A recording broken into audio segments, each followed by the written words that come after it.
There's a freshman wide receiver that is generating some buzz at Penn State training camp.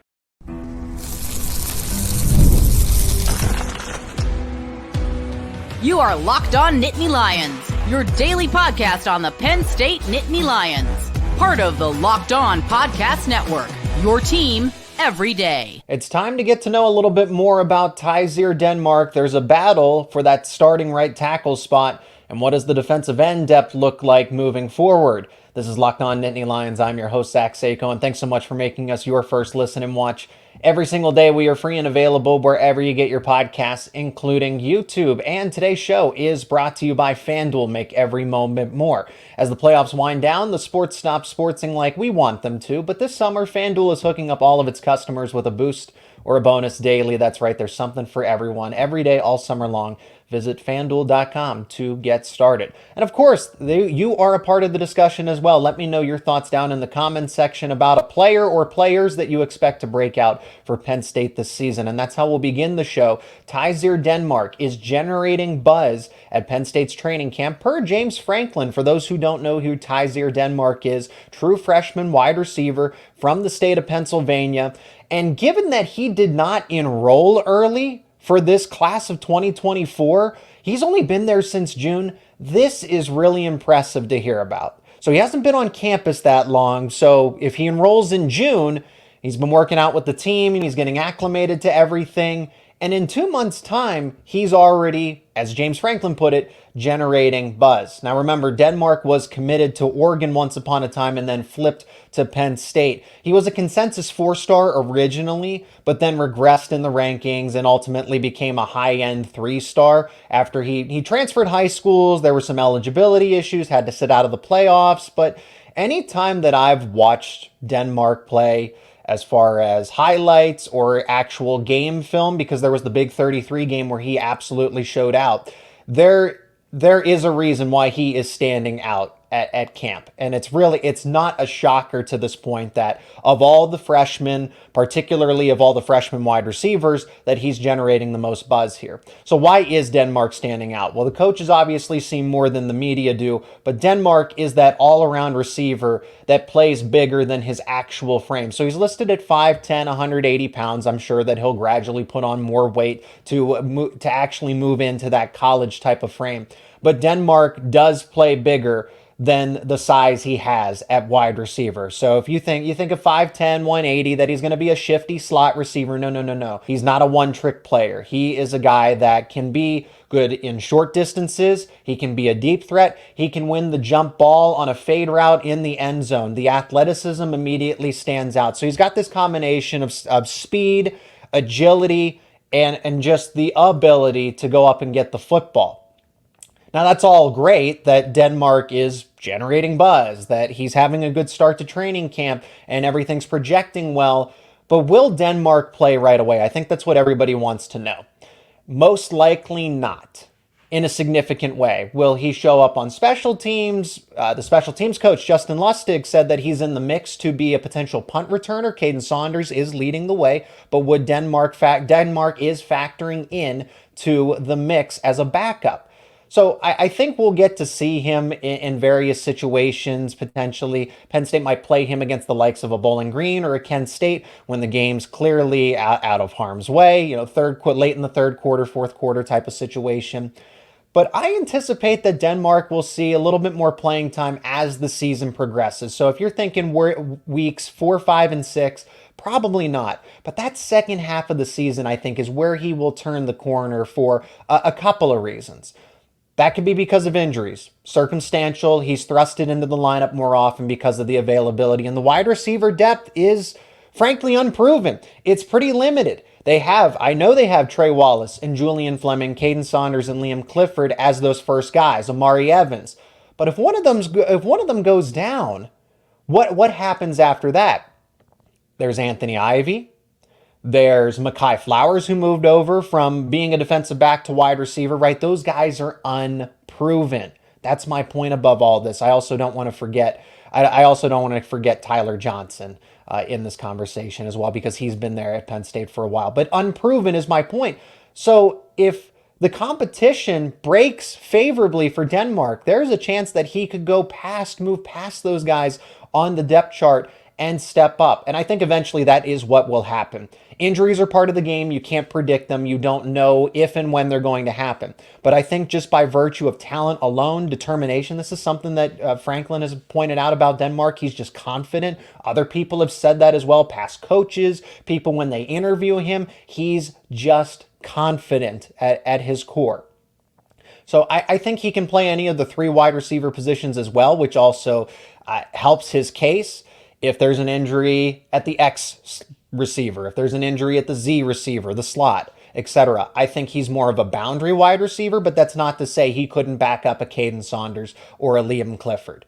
But that is good knowledge. That is good information about Denmark, especially with what we've seen at the wide receiver position the past 2 seasons. It's just been underwhelming, especially in 2023. Really underwhelming. You've had not significant changes, but some ones that are worth acknowledging, with Julian Fleming coming in and Dante Cephas, Keandre Lambert-Smith, and Malik Mega all exiting the locker room.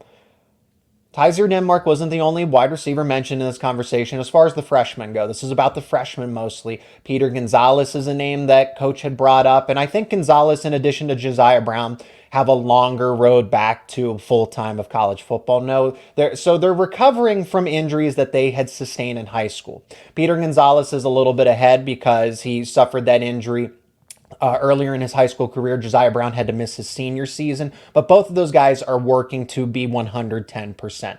And Peter Gonzalez and Josiah Brown have a lot of potential, but they have to be able to reach that. So their development track is going to be a little different than Tyzer Denmark. Now, that's just one of the takeaways from the latest week of training camp. James Franklin also said there's a battle for that starting right tackle spot. Who's in it? Who's going to win it? I'll tell you about that next here on Locked On Nittany Lions. And today's episode is brought to you by FanDuel. I love sports, and I love them so much that I never want them to stop. But as the playoffs, they wind down, they come to an end. We get fewer of those games, and the sports aren't exactly sporting like I want them to. But FanDuel lets me keep the sports going whenever I want. And all I have to do is open up the app and dream up bets anytime that I'm in the mood. And this summer, FanDuel is hooking up all of its customers with a boost or a bonus daily. That's right, there's something for everyone every day all summer long. So head over to FanDuel.com and keep making the most out of your summer. And if you look over at FanDuel.com right now, you can see lines for Major League Baseball games. And the Phillies are back in action as they host the Marlins. They are significant favorites on the money line, -178, with a total set at 9. And then the Pirates are still out in the West Coast. They take on the Padres. They are significant underdogs, +168 on the money line with a total set at 8. If you like those lines, you can bet that and more over at FanDuel.com. Again, that is FanDuel, an official sports betting partner of Major League Baseball.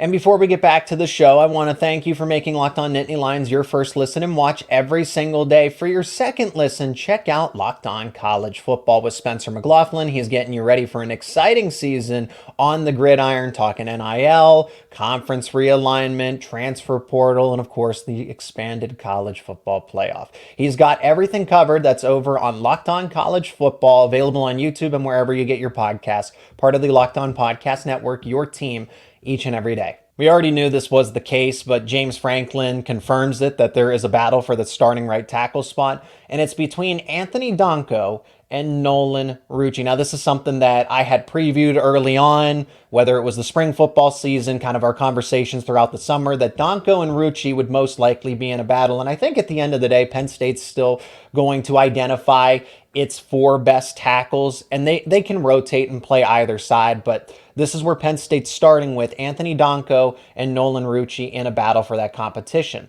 Now, I think that Anthony Donko is going to win this battle. Some people might be surprised here. Nolan Rucci is a former 5-star. They went and targeted him in the transfer portal. His dad played in the NFL and started for the New England Patriots, won a Super Bowl.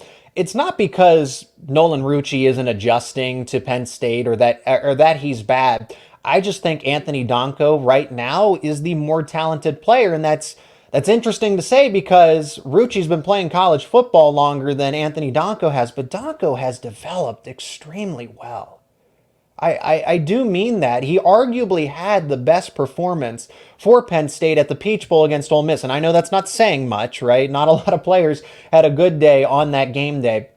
But Donko easily had a top 3 performance on the team, if not the best. I think Pro Football Focus actually scored him as one of the best players as well. And the coaches acknowledged that Donko came in, anchored that right tackle spot, and had a really, really good game. And again, that's against Ole Miss's full defense. There weren't a lot of opt-outs on that team, so it's not like he was going up against comparable players on the depth chart, backup freshmen, defensive linemen. No, he was going up against Ole Miss's best and gave a really strong performance. Here's what backs up the case here for Donko. Some of you might remember the episode that we did with Landon Tangwall as a former Penn State offensive lineman, but not only Tangwall, other people have compared him to Olu Fashanu in the similar type of development. Somebody that came in with a lot of intangibles and a lot of potential, but needed some time to develop here. While Olu Fashanu, like Anthony Donko, are fast-tracking that development here. So Fashanu came out and became that anchor on the left side. Donko looks like it's going to be the case on the right side. And Tangwall added this too, that Fashanu was quoted saying this about Donko, that he's further ahead of him in some techniques than he was. So that's really, really surprising that Fashanu was not afraid to admit that Donko, when it came to some techniques, that he was ahead of himself. And look where Fashanu is. He's with the New York Jets. He was taken 11th overall and a first-round pick. So when you're drawing comparisons to a former first-round pick and somebody that was able to anchor the blind side of the quarterback room for 2 seasons in 22 and 23, be all conference, be a preseason All-America selection, right? Fashanu had it all, and Donko is getting comparisons to him. I think Rucci will be a great insurance piece, and it's not like he's not going to play. It's not the fact that, Rucci is going to hit the bench and he's never going to see the football field because Donko is your starter. Remember, players get tired, players need breaks, matchups change. So Anthony Donko, in my opinion, will be your starter. I think Nolan Rucci will rotate in pretty frequently if he's playing well. Of course, you need to develop that chemistry, and you want a starting 5 on your offensive line. You don't want rotating doors. That's not it. But Rucci will be a great insurance piece when Donko needs a breather. Knock on wood, I don't like saying it, but injuries are a part of the game. If he does need to come out for an extended period of time, Rucci will absolutely be able to come in and you won't see much of a drop off there. That's why it's close. I think training camp battles are a good thing because it shows that you have level competition, you have comparable players that can go up on one another and that you need to do evaluations into the season, and you have depth. So if there is a concern, Rucci can go right in and you're not going to miss a beat. And believe me, Penn State needs depth on this offensive line because they are one of my biggest concerns. Next to linebacker, offensive line, I think, is the biggest concern here. And I'll add to this as well. I'm still not sold that the assumption is left tackle is a guarantee for Drew Shelton. I think Shelton, great prospect, came in as a true freshman, performed well, but it performed well in respect to where he was as a true freshman. It was admirable, and I've said that, and I'll stay consistent with it. There's a reason he, got put Olu Fashanu right. It was going to anchor that left side, but then he moved over to the right side to push Caden Wallace and never really gained any ground there. I think Drew Shelton does still have a little bit of a ways to go. It sounds like he's obviously improved because he's now a junior in the program. I personally think that Javen Williams still has a long way to go just based on that spring game. And I know that's one performance, but there were glaring struggles if you look specifically and just watch the plays that Javen Williams was in. He was lunging, he looked off balance, he was struggling with hand placement, some basic offensive line technique issues that really need to be worked on here. So hopefully that's been cleaned up over the past few months here. But left tackle is not a sure thing. Enter J.B. Nelson, because James Franklin said that we have a Swiss Army knife on this roster, and it's J.B. Nelson. He'll play anywhere and everywhere that they need him to. So that means left tackle, left guard, right guard, maybe even center. Who knows? But I believe if Shelton doesn't anchor the left side, if there are struggles, I don't think he holds on to that left tackle spot. I think it will be a quick switch. I think that J.B. Nelson will ultimately move to that left tackle spot, and then you can kind of rotate as you see fit. A Vanga Ioane could play left guard. A Cooper Cousins could play left guard, because that's where JB Nelson has been starting. If you go to training camp, you see that Shelton's at left tackle, JB Nelson's at left guard. That's fine that the line's going to start that way, but I would not be surprised. Do not be surprised if weeks 2 or 3 or 4 you see a change and it ends up being JB Nelson at left tackle. Left guard is Cooper Cousins, Vanga Ioane, Nick Dawkins, I think, is your center, even though there's a rumored battle there. Right guard Sal Wormley, Anthony Donko's your right tackle. That's what I'm projecting at offensive line. It's going to be a fluid situation. It's going to change so that they can find the right 5 guys, no pun intended here, to block for Drew Aller, Beau Pribula, and the rest of the offense. Now we'll flip it over to the other side of the football, defensive end. Does Penn State have concerns there on the depth chart after Jameial Lyons was removed from the team? We'll discuss just that on the other side of this break. And today's episode is also brought to you by eBay Motors. Passion, drive, and patience. That's the formula for winning championships. It's also what keeps your ride or die alive. And eBay Motors has everything you need to maintain your vehicle and level it up to its peak performance. You got superchargers, roof racks, exhaust kits, LED headlights, and more. And whether you're into speed, power, or style, eBay Motors has got you covered. And with over 122 million in parts for your number one ride or die, you'll always find exactly what you're looking for.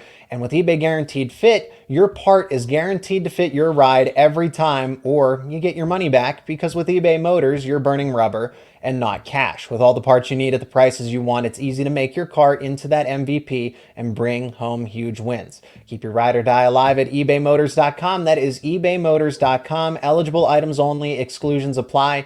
eBay Guaranteed Fit is only available to U.S. customers. The defensive end depth chart absolutely comes into question now when you have a player that's removed from the team, and probably someone that was going to be a significant contributor in just year 2. They burned his red shirt. He appeared in about 8 games, and this was somebody that people believed that he had a future in the NFL, that he was going to get drafted. In my opinion, I thought he was going to be that third defensive end, like Denai Dennis-Sutton was last year to Chop Robinson and Adisa Isaac. I thought that Jameial Lyons would be that new Denai Dennis-Sutton and rotate in behind Abdul Carter and Denai Dennis-Sutton where needed. If they went to a 3 defensive end look, Jameial Lyons would be one of the first ones up off the bench. So yes, the defensive end depth chart is going to come into question here, but I think that they have enough players to make ends meet for now. If they get an unlucky break, then the conversation certainly changes. But for now, in the present, what we have in the middle of August during training camp, you have Abdul Carter and Denai Dennis-Sutton, which is arguably the best pass rusher duo in not only the Big Ten, but in the entire country. The other school that I think is comparable here is unfortunately Ohio State. You have JT Tuimoloau and you have Jack Sawyer. Abdul Carter, Denai Dennis-Sutton are going to go up against them. I think it's a 1A and 1B at this point. I really do think it's that close. But the bottom line is all of those players are potential first, no later than the second round future NFL draft picks in next year's draft for 2025. So you have Abdul Carter and Denai Dennis-Sutton that could wreak havoc against the offensive line and just absolutely disrupt game plans. But then who's after that right now, okay? Because Jameial Lyons was supposed to be that next man up. Well, James has said that media are not talking about Amin Vanover enough, that he's being underestimated. And you know what, Coach? I absolutely agree with that. I think Amin Vanover is talented. He's been with the program for a long time. He has veteran experience. He rotated in frequently just a season ago. He's a great run stuffer. I think that he can improve as a pass rusher, but his main skill set, because he is a bigger defensive end, carries more weight on him. He's just really good at resetting the line of scrimmage. But with that comes a little bit a lack of speed and agility. I'm not saying that he's slow. That's not what I'm trying to say. But when you're a big-bodied defensive end, you're not going to move as quickly as some other defensive ends. But Amin Vanover now factors into that role behind Carter and Denai Dennis-Sutton. Does everybody remember Smith Vilbert? Because Smith Vilbert is back and healthy. He is going to be someone that rotates in frequently as well. And what all these players have in common is the veteran experience. They've been at Penn State for a while. Again, DDS and Carter have been there for 3 years. Vanover and Smith Vilbert have been there even longer. And there's nothing short of college football knowledge among those 4. Jameial Lyons, I mean, that's a big deal. That is a loss for them. I'm not going to sugarcoat it there. But who are some young players that are anticipated to step up in his absence? Mason Robinson comes to mind. And personally, when I've been at practice, Robinson has impressed me. Has a quick first step. I think he's playing with a high motor. And in addition to Joseph Mapoye, again, they're both redshirt freshmen, so they're from that class of 2023. James Franklin has mentioned them both, but obviously coach is going to, he's going to praise his players, give them some confidence, but I also think that Franklin does give them praise when they deserve it as well. But he's mentioned them in one of his recent press conferences, but I've seen it from Robinson. I think Robinson, in a limited role, if he continues to develop, can be a serviceable backup. I still need to see more from Joseph Mapoye. He just hasn't exactly stood out to me at practice. So they have options. They have options. Those are the 6 defensive ends that are available to them. I feel really good about the first 4, obviously. Very good, extremely about the first 2 with Carter and Denai Dennis Sutton. But this is where it really becomes an issue. If there happens to be another injury or an unexpected absence, that would really set this group back. And that's any of those 6 players that I named, because you cannot afford to lose, especially the true freshmen. They need to sit, they need to redshirt, they need to add weight and get adjusted to the college speed of the game of football. They already lost Zuriah Fisher. So in that same breath about Lyons being off of the team and out of school, Zuriah Fisher is injured and we don't know when he's going to be back. That's for an undisclosed amount of time. Now there is optimism that he returns, but is that by week 3? Is that by week 6? Is that by week 9? Is that before the playoffs? We don't actually know that, but the sooner the better. Sooner rather than later, you'd like to get Fisher back into the fold because he is that pass rushing specialist.